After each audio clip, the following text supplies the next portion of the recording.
Hey everybody, what's going on? I am Gregg Sussman, joined today by Gabe Morency, breaking down UFC 250. What's going on, Gabe? Always a pleasure, Greg. Let's rock and roll. Coming off a 4-2 week last week, in which we told you we were walking the dogs last week, and it paid off. Although this week, not a lot of work for the dog walkers, Greg.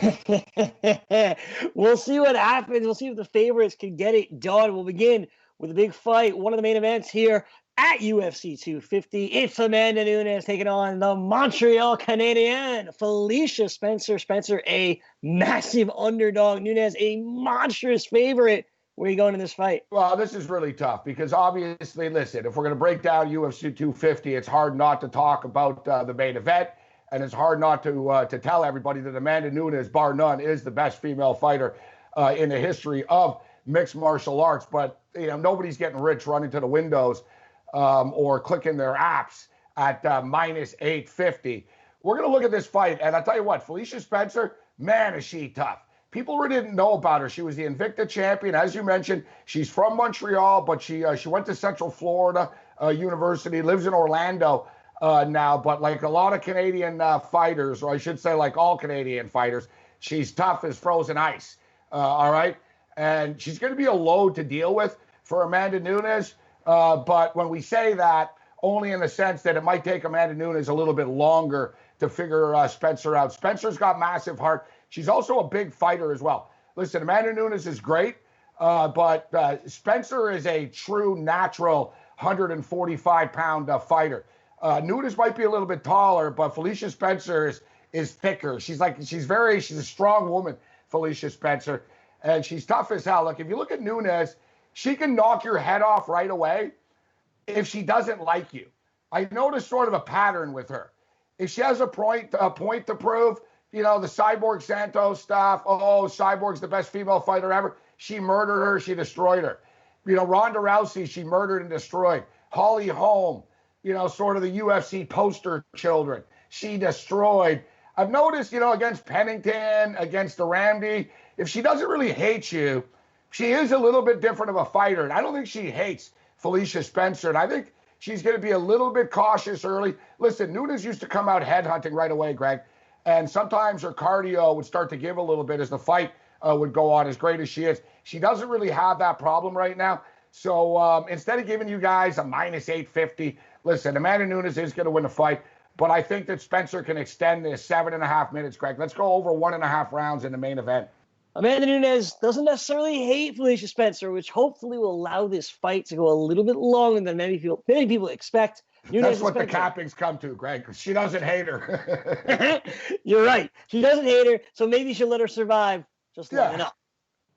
Let's move on where Cody Garbrandt is minus 148 in his fight at UFC 250. It's another fight where you like the favorite. Yeah, you know what? This is a fun fight. It's going to be interesting to see. I'll tell you what, if Cody Garbrandt doesn't win this fight, he could be going the way that the Major League Baseball season is going. It's over before it even started. He's lost 3 fights in a row, Greg.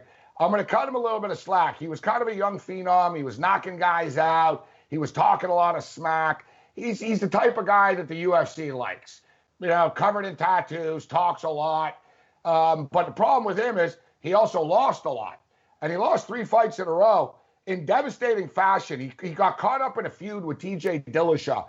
And I'm telling you, feuds in the UFC are like feuds in real life. They can be draining. And I think it took a lot out of him. He lost not once, but twice to the same dude, and it crushed his ego. Then he wasn't the same fighter again against Nunes. Boom, he gets tagged again. He's had time off right now. And the UFC are throwing him a bone in the sense that, listen, Sun Tzu's a good fighter. He's been around a long time. Sun Tzu's had, 7-fight win streaks in his career before. Never a guy that's like a champion type of guy, Greg, but, a solid gatekeeper, veteran fighter in a Sun Tzu. What a Sun Tzu doesn't have, Greg, is power. All right? A Sun Tzu is not, going to knock anybody out at this stage of his career. And that's Garbrandt's weakness. Garbrandt wants to get into a war with you. He'll swing, he'll tag, and he figures if I get you first, you'll go down, not me. The only thing is he lost 3 times in a row fighting that way. They're giving him an older fighter right now with limited power. Cody Garbrandt's career is on the line here. I say he wins. We'll lay the juice with Garbrandt here. And another thing, this is a fun card, but man, there's a lot of Corys and Codys on this card, Sussman. We'll talk about another Cory/Cody coming up here in a bit. But Cody Garbrandt, like you said, career maybe on the line in this fight. He's desperate. He's a favorite. Well, I should say at least in the UFC. Listen, he's still young enough. Like, he's not going to be, he's not moving to a farm like Scott Norwood, former Bills kicker in Virginia, and in isolation. But, Greg, normally 3, it's like strike 3, you're out. You don't want to be losing more than 3 fights in a row. And, I don't know if you know this, but Dana White can be impatient sometimes. I'm just saying, right? You've got to win, or you got to be really entertaining and lost. That's what sort of Garbrandt has going. So I don't want to imply like the kid's career is over, but he could be fighting in another company if he doesn't win. I'll tell you that much.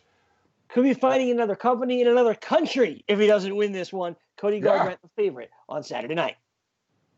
Up next for us, Anthony Martin taking on Neil Magny. Magny, the heavy favorite, -154 in this one. Who do you like? I'm going to go with Neil Magny here. I've always been a big Neil Magny fan, and every time I bet against this guy, I regret it. He took a little bit of time off, but he returned to the sport. He looked good in his return. Just a smart fighter. Listen, Neil Magny's not going to get the bonus, $50,000 bonus for fight of the night, because he's not kind of stupid enough to get punched in the face that many times. Neil Magny is one of these guys, he doesn't want to get hit. He uses angles very, very well. And there's nothing that there's going to be thrown at Magny in this fight that he hasn't seen before. Always been one of the most underrated fighters in the company. He went on a roll, man. This guy was fighting like every 2-3 months a couple of years ago, and he was winning. But it caught up to him. That's the thing I've noticed. I've followed this sport for a long time, Greg. There's sort of ebbs and flows. You see guys in their mid-20s, in their late 20s, and it's their life. They're really, really hungry. That's why we cashed Roy Val last week. 27-year-old fighter, never been in the UFC, fighting against a guy, Tim Elliott, that's had like 17 UFC fights. Just another card for him. But Neil Magny, he keeps his focus. And to me, this is probably the best bet. When I looked at the card, Greg, I said, all right, which fight am I probably going to go bigger on? Which fighter do I trust the most on this card? And I say it's Neil Magny. A focused fighter is a winning fighter. That's what we expect Neil Magny to be on Saturday night, -154 over the FanDuel Sportsbook, as we mentioned. It won't be the fight of the night. It's coming up in 1 second, but it should be enough for you to cash at the window. All right, what I believe will be the fight of the night here, Gabe. It's Aljamain Sterling taking on Cory Sandhagen. This is going to be a really, really good fight. 2 fighters at the top of the game right now. Oh, I tell you what, this really is going to be a fun fight. There's championship implications because Henry Cejudo's busy fighting against Chris Jericho. I don't know if you know. I know you're a wrestling guy, Sussman. So for the record, Cejudo is part of Mike Tyson's posse. Taking on the Bubbly Bunch and crew. No lines, no numbers on that, though. But the belt has been vacated, so there's an opportunity. There's opportunities for guys like Sandhagen. There's opportunities for guys like Sterling. Sterling's a great fighter, 18-3 fighter. Used to be known for the grappling, but he's really started to put together a more dynamic, well-packaged game right now. But there's something about Sandhagen. 7-fight win streak. 5-0 in the UFC. A very good fighter in the clinch. Very good fighter up against the cage, where I think they're going to be spending a lot of time on Saturday night. I didn't go back and forth with this one, but I looked at this one long and hard and had to go with what I thought the evidence was leaning and where my gut was telling me Sandhagen. And when I add it all up, we talked about the hunger of a fighter, both really hungry fighters here. But I just find that Sandhagen just has that. He can just go a little bit deeper, and I think he has just a couple of more ways of winning this fight. I think this fight's going to go the distance as well. This is both these fighters are smart. There's basically a championship opportunity on the line here, Greg. There's not a lot of value, so to speak, laying -225 for a fight to go the distance. But it is going to go the distance. The number is what it is for a reason. This fight goes the distance. Sandhagen wins a decision. Like I said, what I expect to be the fight of the night, Sandhagen and Aljamain Sterling. Gabe and I both believe it goes the distance. Two fighters at the top of their game, fighting potentially for a title with Henry Cejudo in AEW. It's a fight that we think is going to go all the way, with Sandhagen, according to Gabe, picking up the victory. All right, let's move on. Our final fight that we're going to break down here tonight for UFC 250 is Chase Hooper taking on Alex Sorceress. Well, better known as Bruce Leroy. Gabe, who do you like? Now, there's something to note, guys. There's been 4 UFC cards since we've been back, and the underdog has actually won all 4 main events, although that's not going to be happening with Felicia Spencer and Amanda Nunes. But another theme is the young, hungry fighters.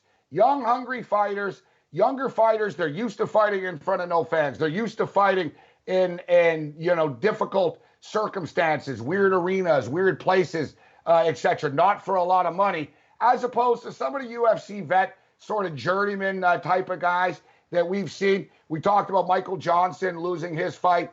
We bet against Tim Elliott last week. He lost his fight. And I find that Bruce Leroy Sorceress, Greg, is in a very similar situation here against a very hungry fighter, an angry kid, 20 years old in Hooper here with a devastating submission game. Now, listen, his striking is very rudimentary and his defense isn't very good, but neither is Sorceress and neither is Bruce Leroy. I do think that Hooper is going to be able to get this fight on the ground, and I think he's going to be able to finish this fight on the ground once he gets it there. So, unfortunately, no dog walking this week, but there will be a lot of winning this week. It's all about winning. That's what counts. We didn't give you the underdogs because, well, we don't expect them to win. And in order to make money, they're the favorites. That is Chase Hooper here in this fight. That's going to do it for us here at the FanDuel Hurry Up. Gabe, we appreciate the time. Good luck on Saturday night. It's always a pleasure, Greg. Absolutely. Let the winners be yours. Stay safe, everybody. Enjoy UFC 250. And we'll see you back here next week for another edition of the FanDuel Hurry Up.